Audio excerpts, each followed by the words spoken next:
Hello students, so today we are going to discuss about carbon carrier based Joule heating. Now we all know that Joule heating is basically a resistive heating. So its basic formula is Q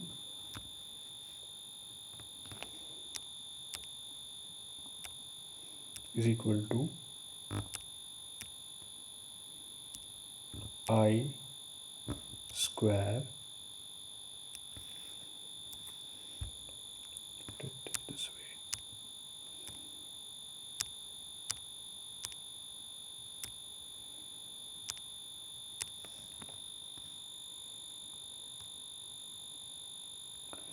I square R T.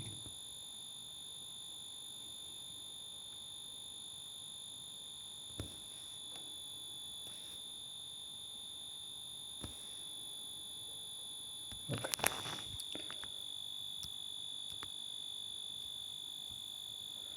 I square RT.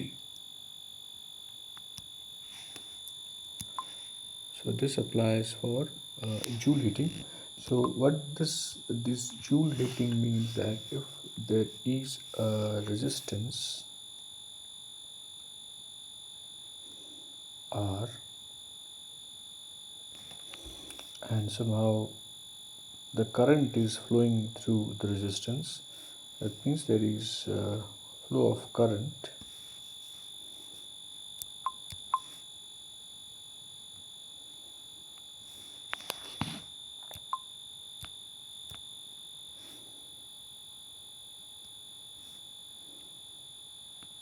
That is electron flow. So the resistance imposed multiplied by the resistance already existing and the current multiplied I square RT and the time for which it is traveling, that gives you the Joule heat, which is expressed as I square RT. Now you would like to find out the power, then you need to divide it by Q. So P is then equal to, for the rate of heat flow, is then equal to I square R.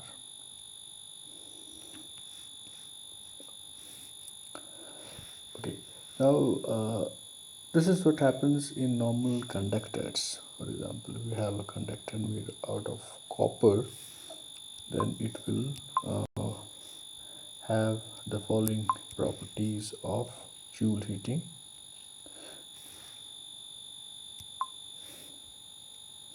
Metal, for example.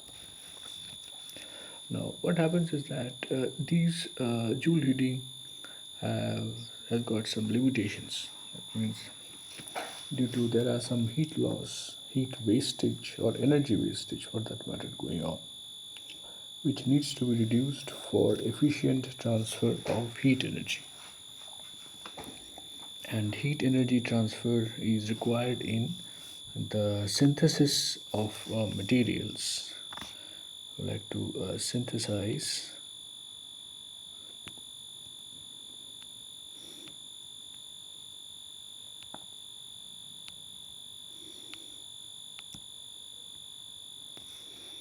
especially those materials which have high melting points, like refractory metals,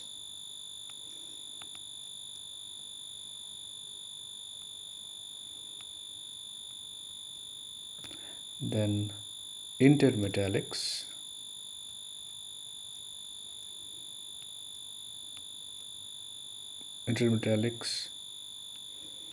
mean more than one metal present in different concentration.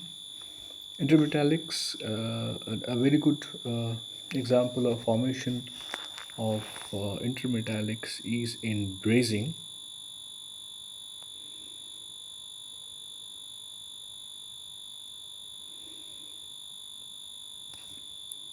Brazing means when you are joining a metal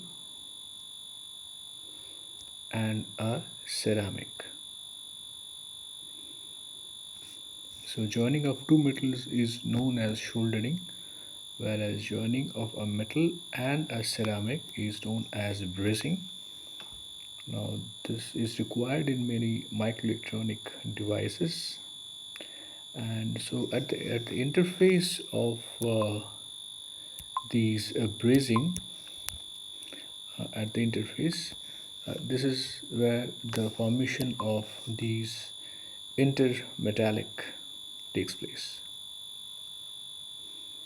So they some of the phases of intermetallics are beneficial and some are not. So it all depends upon the temperature has a very large role to play. For example, there is a metal, there is an intermetallic formation called CuSaC.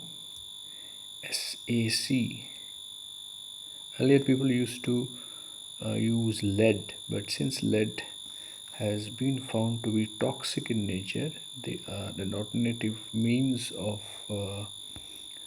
energy or heat or brazing is being sought. So one of them is CuSa3, and there are also layered and unlayered CuSaC. That means there is if you put a layer, a thin layer in this SaC, then it shows better performance. So again, multiple metals are present and they are formed in different, they form different phases, and so that's where this high temperature transfer of high heat energy transfer is required. Okay, now what has been observed is that in some cases or some materials where you have a carbon carrier, then it is possible to provide a higher heating rate, and like it's more than 1000 degrees centigrade per minute usually if you take the average, and temperature more than 3000 degrees centigrade can be achieved through these means. Now we'll first understand what are the different materials or the carbon carriers that can be used for the purpose and why they show such type of higher heating rates. So carbon, when you talk about carbon carriers, they are basically the nano sized carbon. That means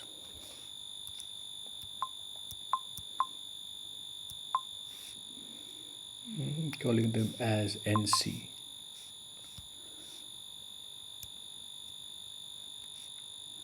NC, nanocarbons, and by nanocarbons, one second.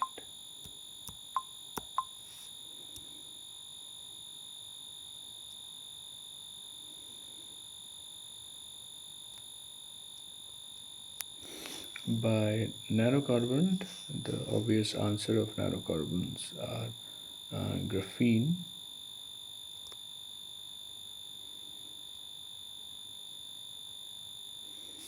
then carbon nanotubes.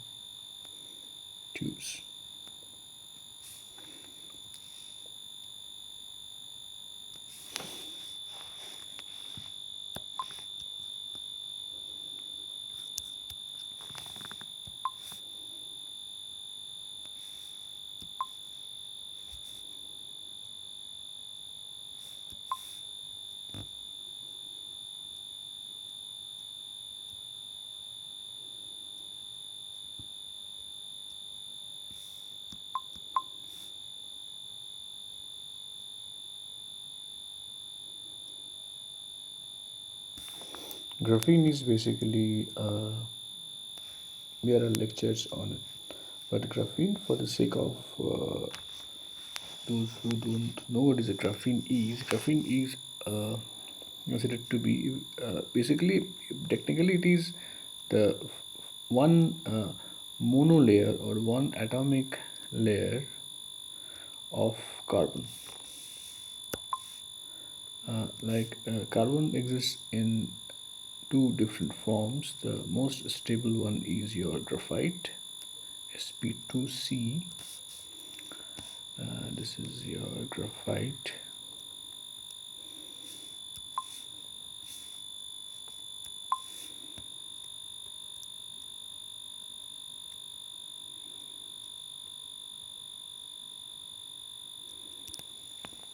Although it may exist in diamond also, which is Sp3C.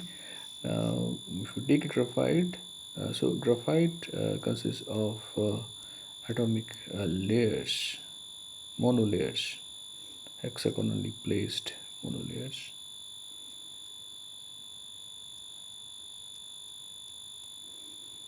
So there is one layer, and similar to it, there are more layers like this.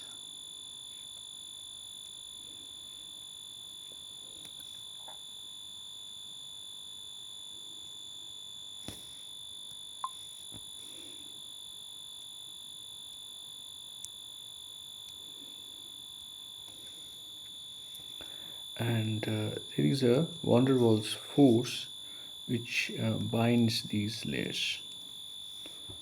So I'm just writing as van der Waals, VDW, van der Waals force. Now somehow if you could manage to extract layers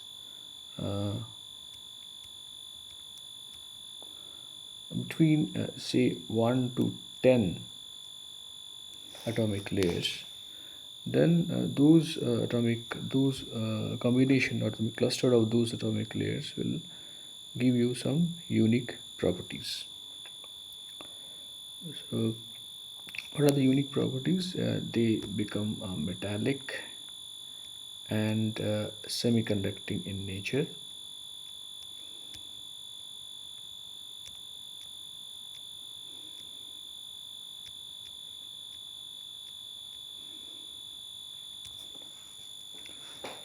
And you can actually also roll these atomic layers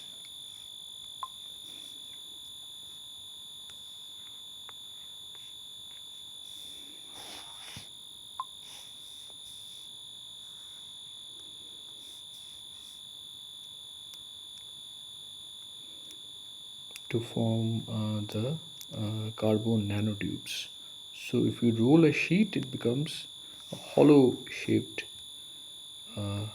tube, which is called the carbon nanotube, and depending upon the rolling, you again can have metallic as well as semiconducting properties of these carbon nanotubes.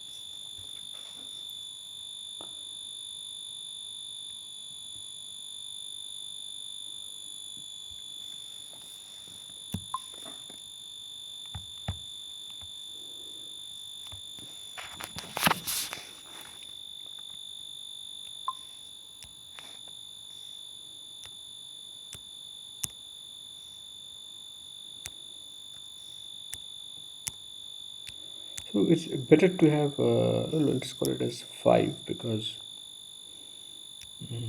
as you increase the number of monolayers, the graphitic properties, it approaches the graphitic property.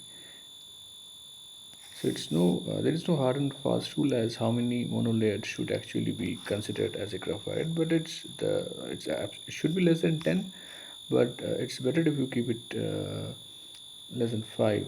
So increasing this will lead to from a graphite.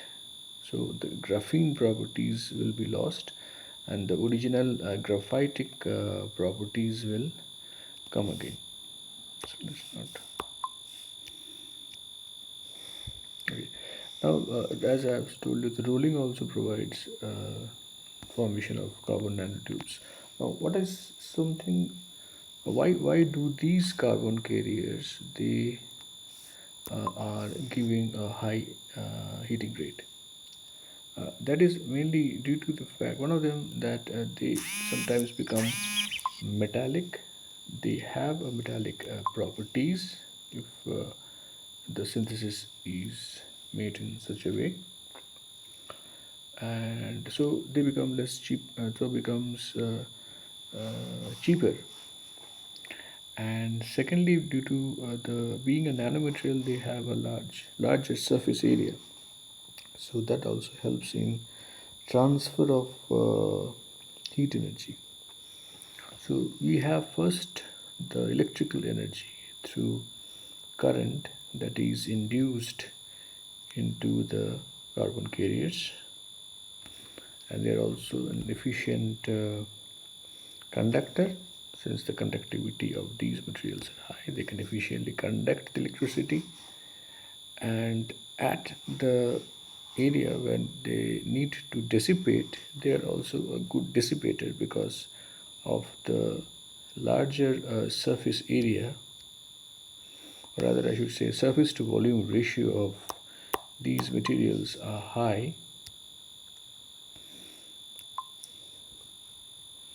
Surface to volume ratio of nanomaterials are usually high, so that makes them a good transfer of electrical energy to transfer of heat energy to the surrounding medium. So these are the main two reasons. First one is the metallic character, and the second one that due to because they have that means a higher conductivity, and then the higher surface to volume ratio. Now the question is, what is the difference between the transfer of heat through a carbon conductor and a normal resistance? Now for that we need to understand that the normal so let's the third part is known as thermal interference resistance. We call it as thermal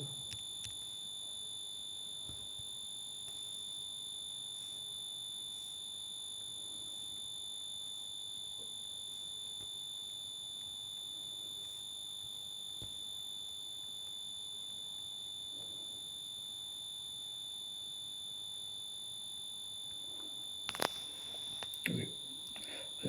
Now one thing that I would like to tell you that the text of the text file or the study material, whatever you may call it, will be the reference to that will be the link to that will be is given in the description box, and there is also an MCQ associated with it. So please try to answer the MCQ. Okay, now coming to the topic, the thermal interference resistance, or in short, it's called TIR.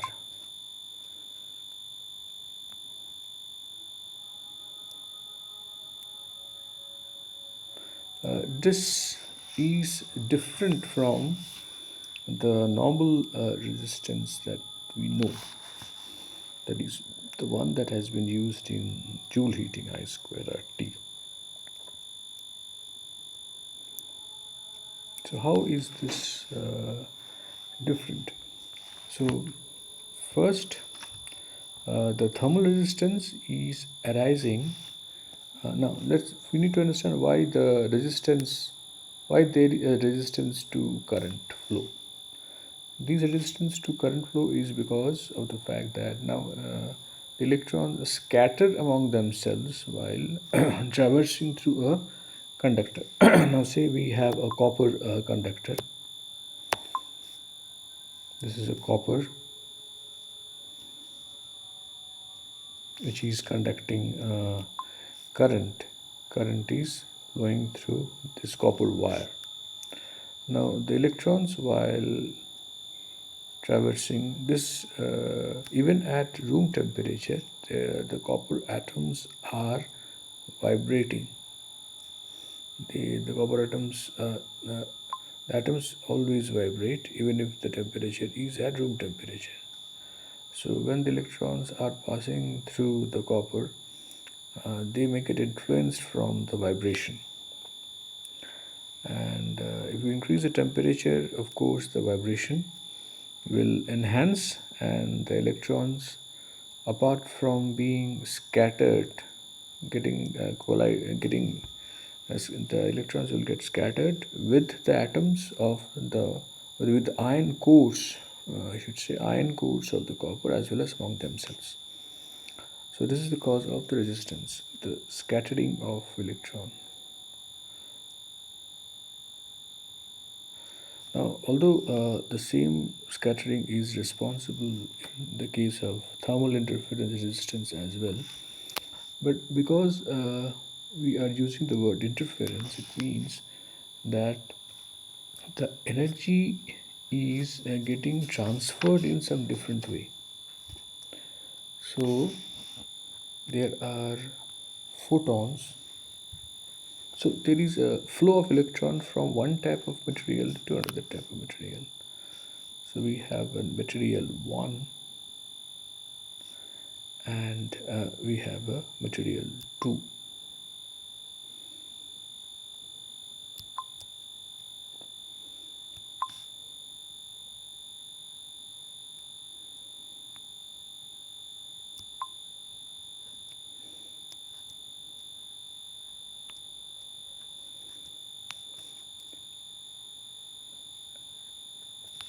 So the heat is getting transferred through these material. The first material is having the carbon carriers, while the second material is, let's say, it is the surrounding material.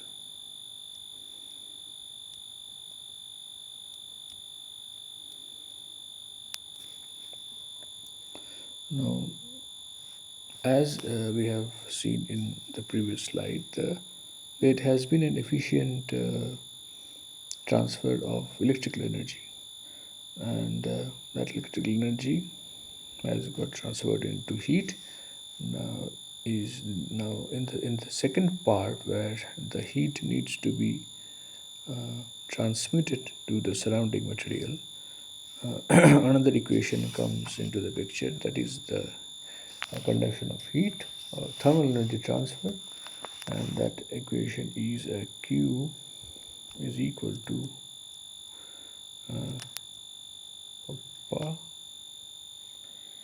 A delta T, the rate of heat energy transfer, where this quantity is the heat constant or thermal conductivity.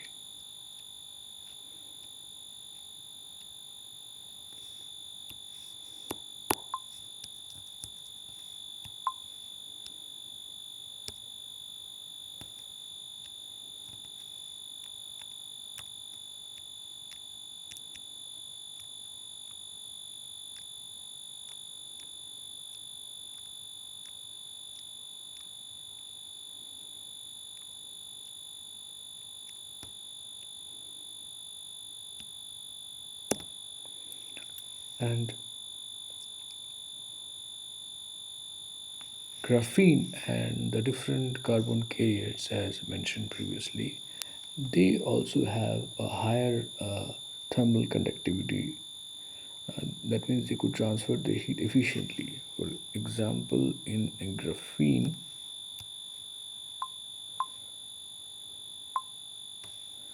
if you take graphene,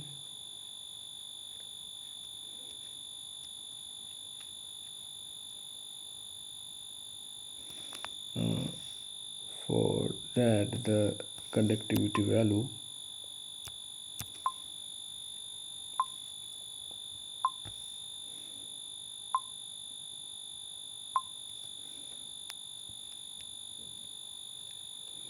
is around 5,000.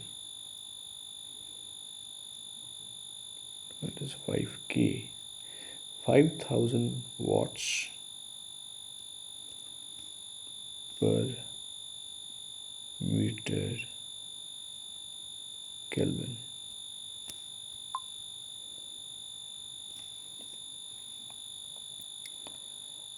Similarly, comparing it with say diamond, no, comparing it with carbon nanotube and let's say diamond,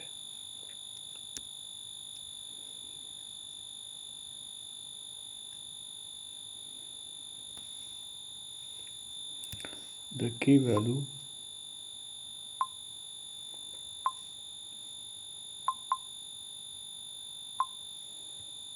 is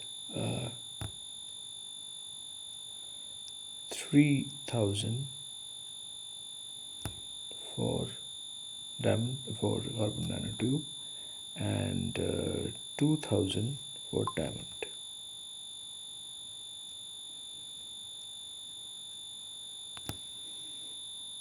So you can understand how efficient these materials are in terms of thermal conductivity. Now the another way of now let's now talk about the rapid heating that these carbon carriers cause.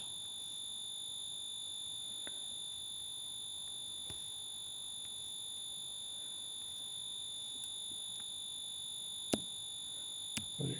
Now rapid heating is due to the fact that as the rate of heat energy the heat energy has increased and there has been also the heat energy transfer rate has also increased. So both of them are the requirement for the rapid heating. First, there should be the formation of heat should be high, or heat energy should be high, or thermal energy should be high. Secondly, the rate of the transfer of that thermal energy should be also high. So both of them lead to thermal heating.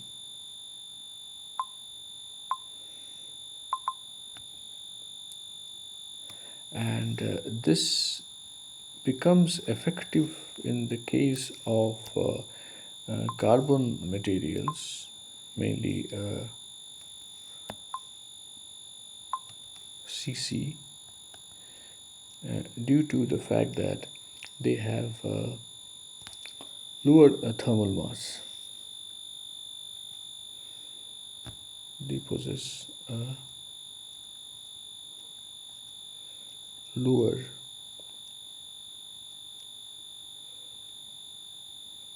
thermal mass. By thermal mass is that the mass which is getting affected due to thermal energy or which is being dealt. So that mass is also low. So this actually causes a higher heating rate. The heating rate is, as previously told, it's more than 1000 degrees centigrade, but there are cases where this heat energy, rapid heating energy is utilized. The heat flow is 10 to the power 2 to 10 to the power 4 degree centigrade per minute. This range.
And these sort of heating rates are very well utilized in reference synthesis as previously told.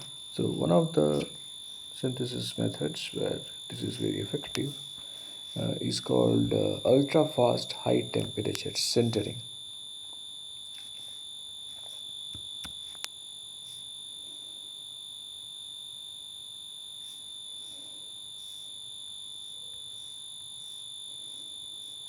Ultra fast high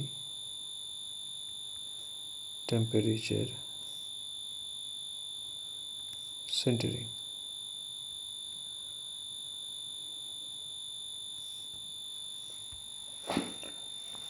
In short, it is also called UHS.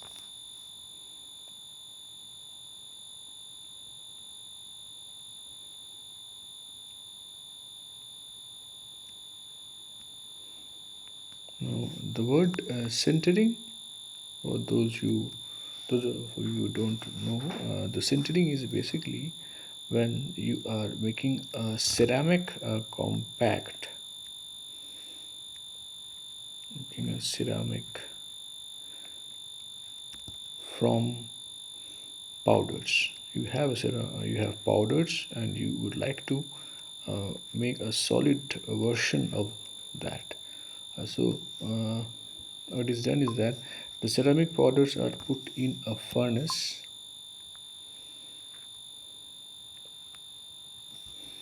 and they are heated uh, close to the melting point of the ceramic powders.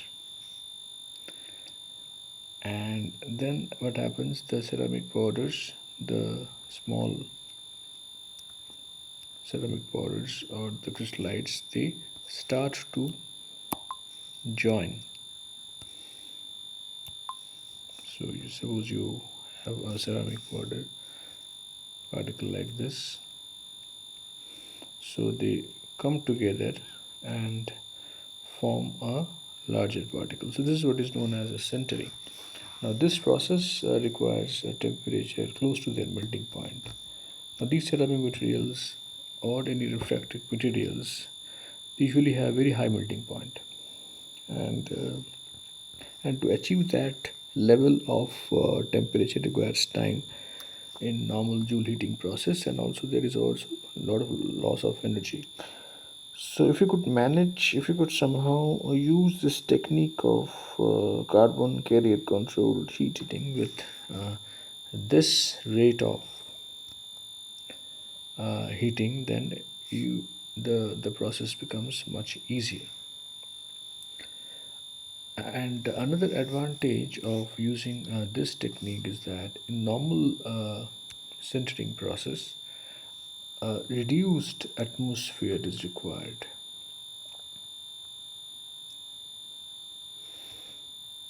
By reduced atmosphere, uh, it is meant that hydrogen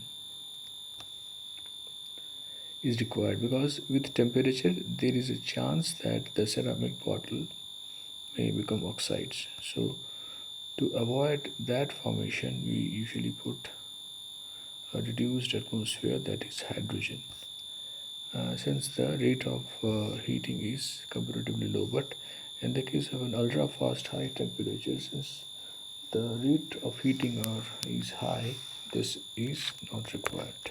This is one of the advantages. So initially the temperature by which this process was achieved was few hours. However, this technique performs that process in few minutes. So that is the advantage of these methods. Mm.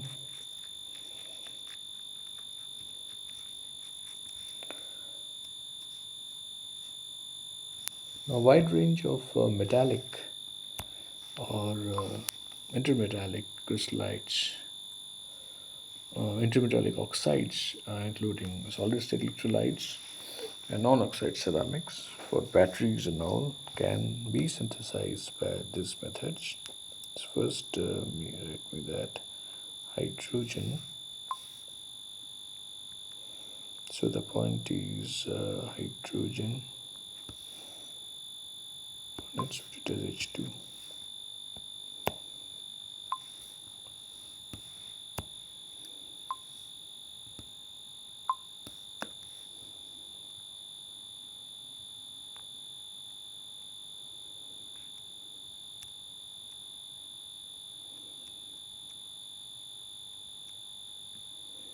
Reducing atmosphere is not, or rather eliminated.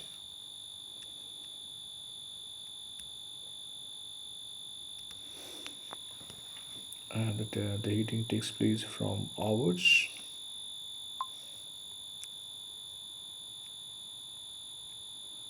to minutes,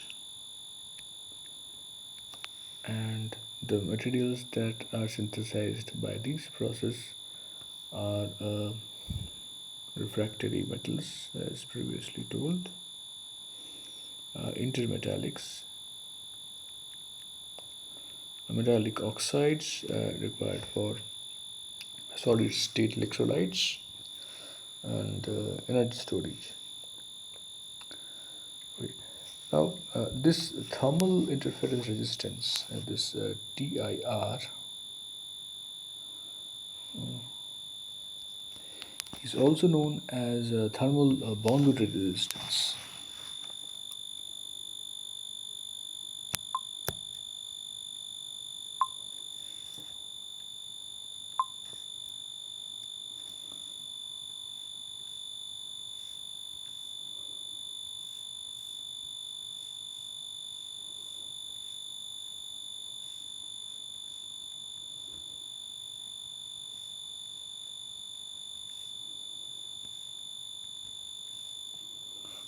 The word boundary is used because we are mainly concerned about the interface, where there is phononic as well as electronic transfer. So,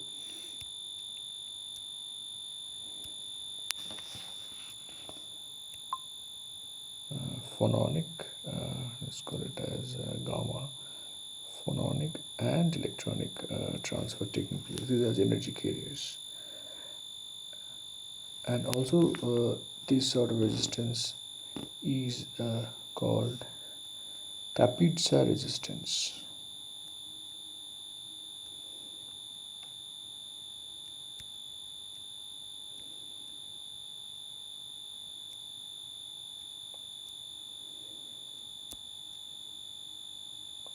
However, thermal internal resistance is little bit broader aspect, because when you are talking about capital resistance, we are assuming that at the boundary the boundary level is flat. So capital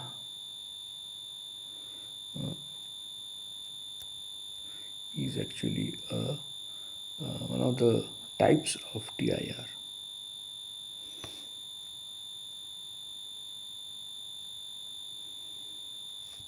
We are assuming the at the boundary is atomically flat. Atomic flatness indicates that the atoms are almost similar. There is no difference in roughness or mismatch or interface defect when there is a transfer from medium 1 to medium 2.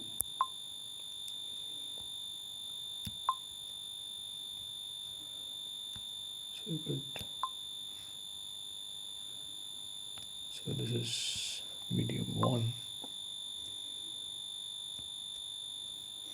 and this is medium 2, and this is the interface. So as told previously, so the transfer of heat that is taking place is depending upon the phonons, because we are talking about vibrations taking place, and electrons. That is, of course, the reason of heat.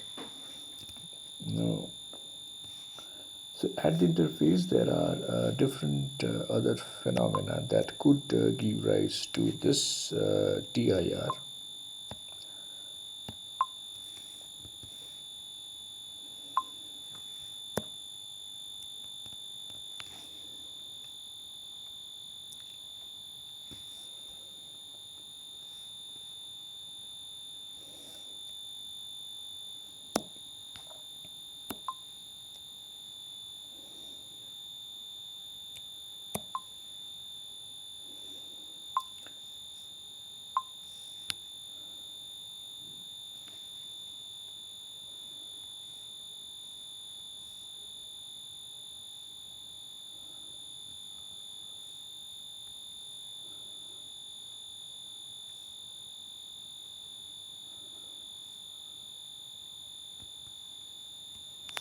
Capital resistance. It demands atomic flatness.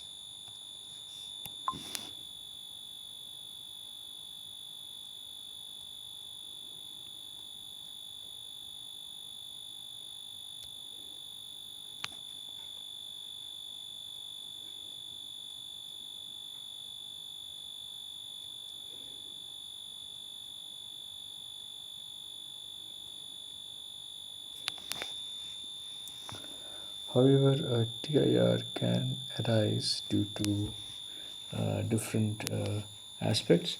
It arises due to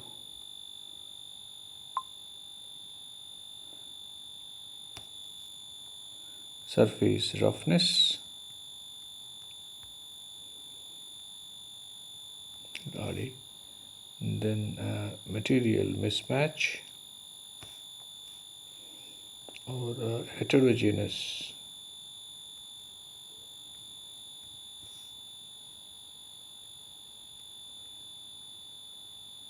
materials,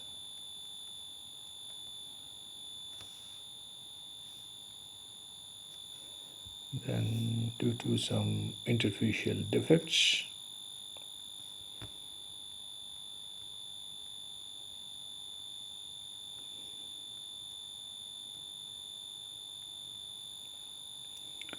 And similar to that is any sort of contamination. That is present at the interface. So TIR arises due to that. So in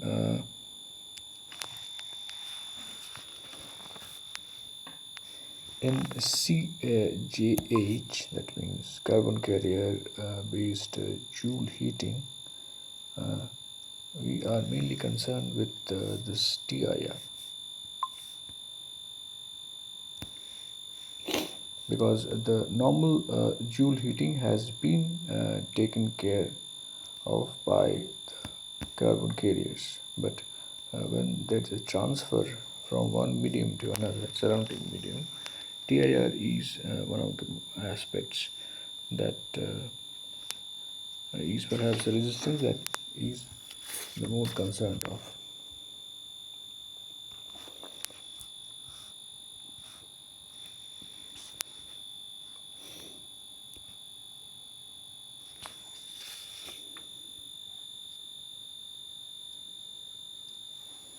Okay.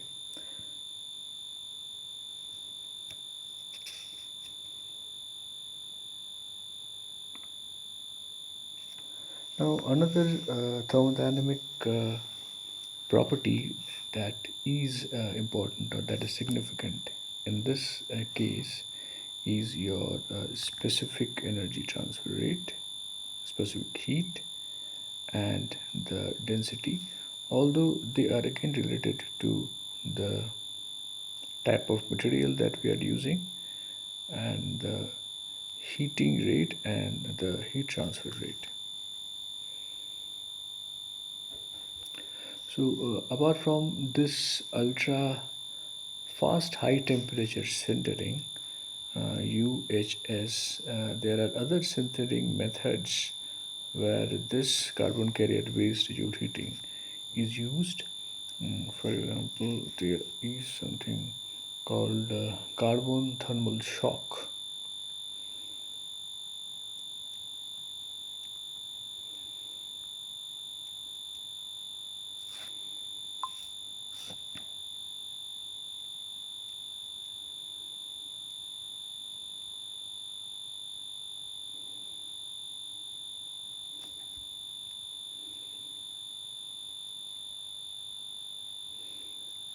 Shock is, you take it generally, shock is when a large quantity of some physical entity is introduced at a very short span of time.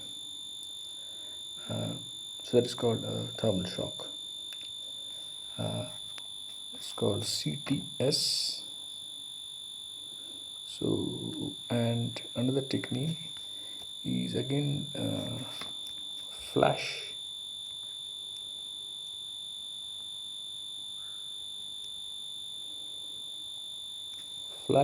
Joule heating.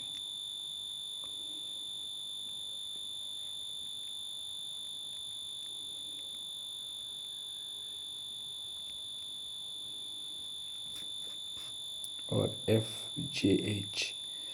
Now, both of these techniques, including UHS, what can be observed is that the time is an important factor here. So, in all these cases, the main objective is to reduce the time of transfer of energy. In thermal shock also, since I've told you it's a large quantity of some physical entity introduced in a very short span of time. So here also the time has been somehow reduced to create a shock, and also the flash of light or light or a sort of energy which has been introduced in seconds. This is also called flash. Okay, so here also the time has been reduced, and these techniques, the three of these techniques which are utilizing the CJH method, they are used to synthesize nanomaterial. Why this reducing of time is so important in nanomaterial? This is a fundamental aspect. Now, while synthesis of a nanomaterial or nanocrystallites for that instance, what is one should mainly keep an eye on the agglomeration. Agglomeration is detrimental to formation of nanomaterial substance. Agglomeration is when the nanomaterials or the nanocrystallites, they start coming and forming a larger slide. So the nanomaterial property is lost due to agglomeration.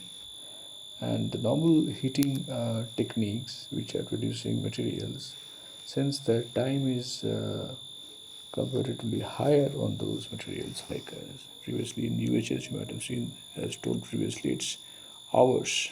So it gives the nanoparticles initially formed sufficient time to again come together and coalesce, because the material always tries to be in its lower energy state. Coalescence and agglomeration, it reduces the energy of the material.